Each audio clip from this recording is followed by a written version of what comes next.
So, a pipeline explosion has caused multiple houses to be destroyed and devastated. We will show you pictures of what's going on in Pennsylvania right now.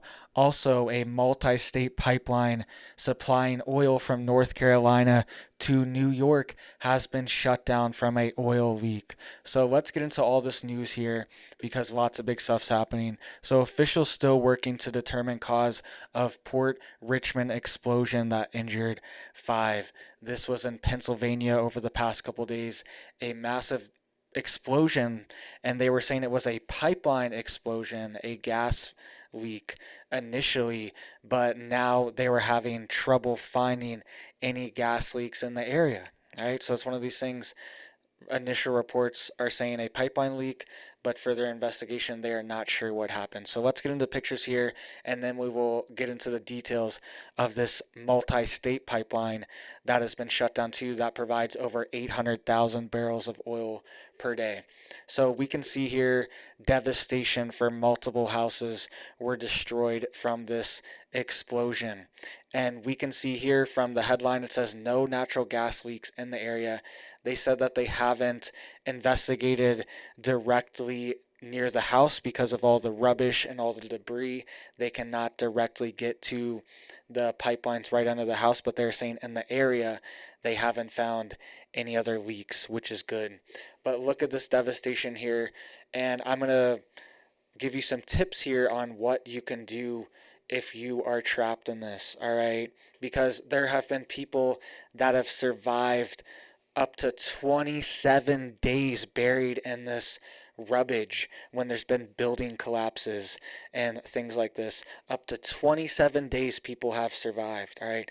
Multiple people survive over weeks, over a week, going into 2 weeks, but one person has survived 27 days, and you can do it too. The best thing you can do is to find a pocket of air. That's the key to staying alive if you are ever trapped under any rubbish here, is finding the littlest pocket of air so you can breathe. That's what you need, is air. That's how most people die, is suffocation from overwhelming dust and being squished in an area where they cannot get air, right? So if you can get air, even if you can't get out, you can survive a long time.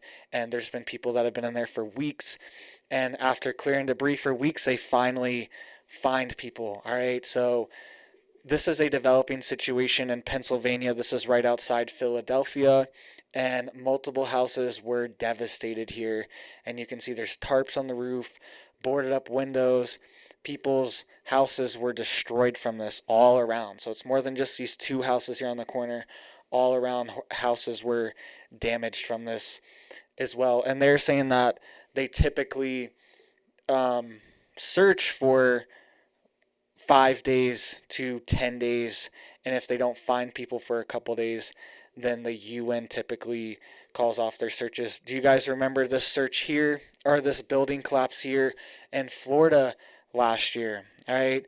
This was on the east side of Florida. There was a condo building collapse. Okay, so this could happen anywhere for multiple reasons, and you should be prepared. It's one of these things that you don't expect, all right? It could just happen at any moment. These people were not expecting their house to get demolished. Thankfully, nobody passed, just injuries, but it could have been a lot worse, all right? It could have been a lot worse. So just don't give up. If you're ever in a building collapse scenario like this, do not give up. So let's get into the details here of what's going on with this colonial pipeline. Let me get my video here for you guys. All right, so you can see here that the Colonial shuts key fuel pipeline to New York Harbor after spill.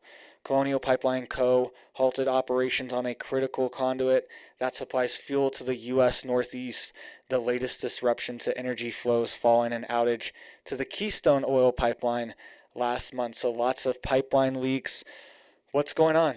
It's one of these things that I was theorizing. I have no proof, but I was just thinking that maybe it's one of these things that people could target for sabotage as well. We've seen a lot of substations targeted. If you've seen my videos, there was 4 substations hit in Washington state on Christmas Day and caused tens of thousands of people to have a power outage.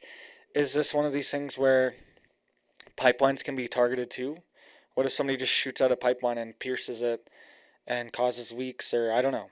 There's a whole host of things, or it could just be a random leak, right? But it's one of these things that are vulnerable to attacks and they supply massive amounts of our energy. Let me get my webcam here for you really quick. Sorry about that.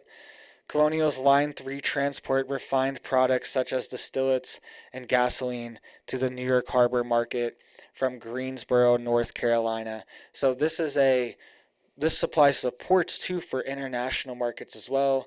So this could cause shortages in multiple states, from North Carolina all the way up to the New York Harbor and New Jersey. All right, so this could affect multiple states on the East Coast because this line produces over 885,000 barrels per day.